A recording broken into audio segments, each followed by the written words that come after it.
Welcome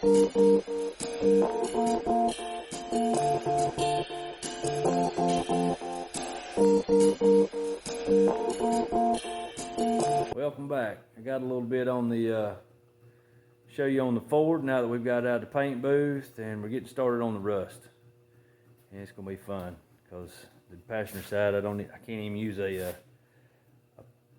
don't want to buy a complete patch panel just to fix this small stuff, so I'm gonna do it with sheet metal, do it on myself. Driver's side we'll have to put a full pan in it, and then I'll have to use sheet metal to repair some of the other stuff.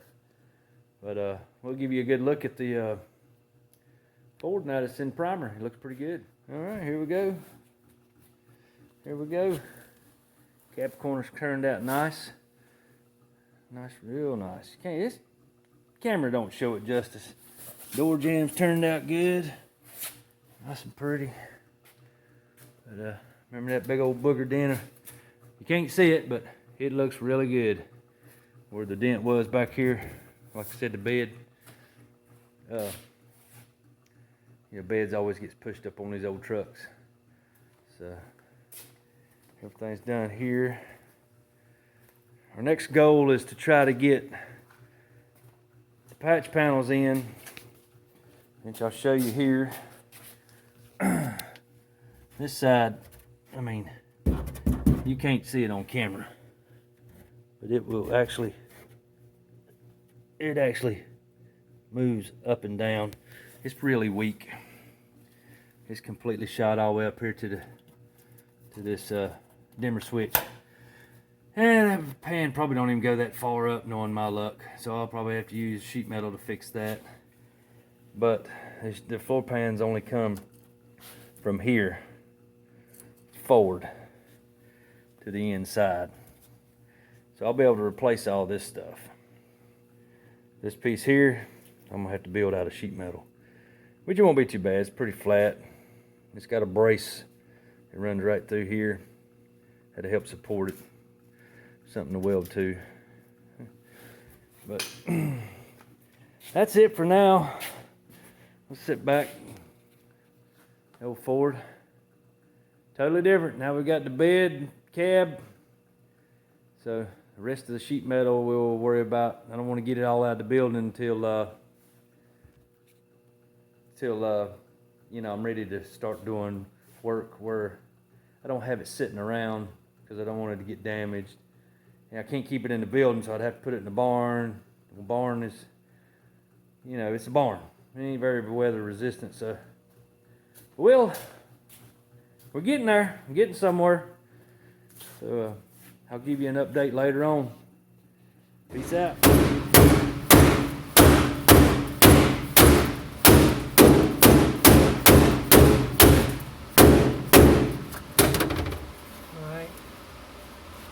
So you're gonna want to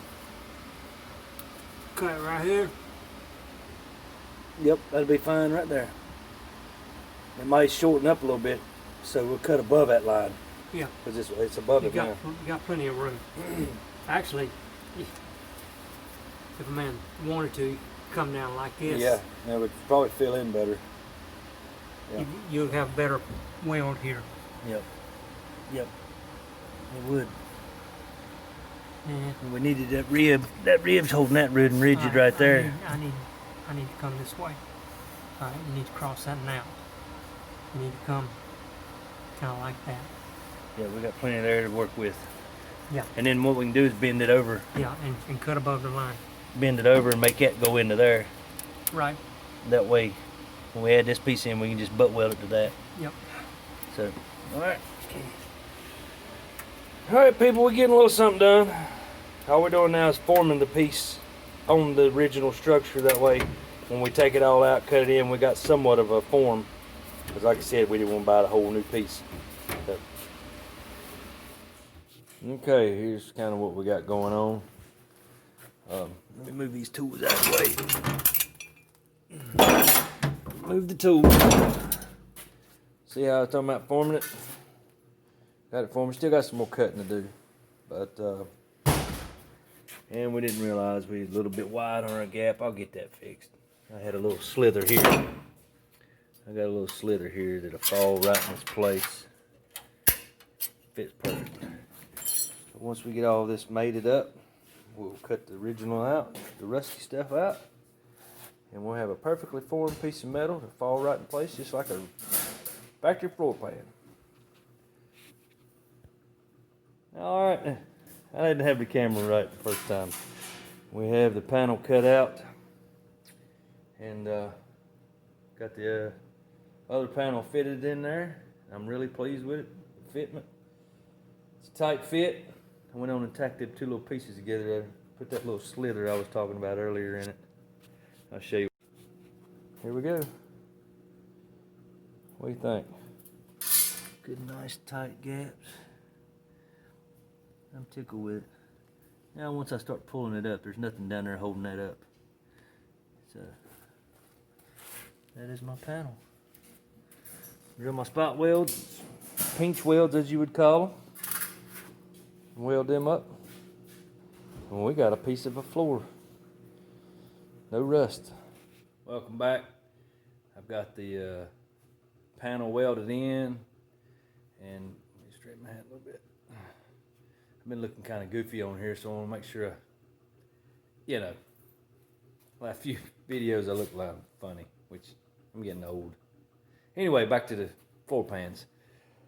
I will show you what I cut out. I'll show you my finished product, as in the weld process, the metal work. Now I'll go back and finish these in and put a little etch primer on them, put a little paint on them so they won't rust. And I'll spend as much time underneath. Once I get the other side done, I'll put it on the lift and do some finish welding and stuff underneath. Just where I welded through where I drilled the panels down, the holes from the screws, stuff like that. And just clean up any weld slag that's hanging down underneath. That way, a man looks underneath the truck, it's not going to be like, oh, there's a big old pan under there. So I'll show you what I got. All right, here we go. Here's the finished product. I like to grind my stuff clean. It looks more appealing to the eye. And it gets the rust off of it and cleans up all your weld slag and your weld debris. But I'm tickled pink with it. I am tickled pink with it. Once you put floor mat over top of it, only person who's going to see it is me and you on this video. And I thought about it. Now I'm actually documenting this truck so the man can have history of what he's done. There is the pieces I cut out. Wow, big difference, huh? All right, so that's it. And it takes a lot of tools to do all this stuff. I mean, you pull out the toolbox when you do a panel. But you don't have to have all this stuff. It's just, you've been doing it so long, you have this stuff. All right. That's all I've got for this evening. I'm going to put this video up, and then I'll start on the next one. That way, it'll be a two-part, I think. I mean, it's been several parts. So just bear with me. I'll eventually have you a finished product, and you'll be surprised at what you get. Peace out.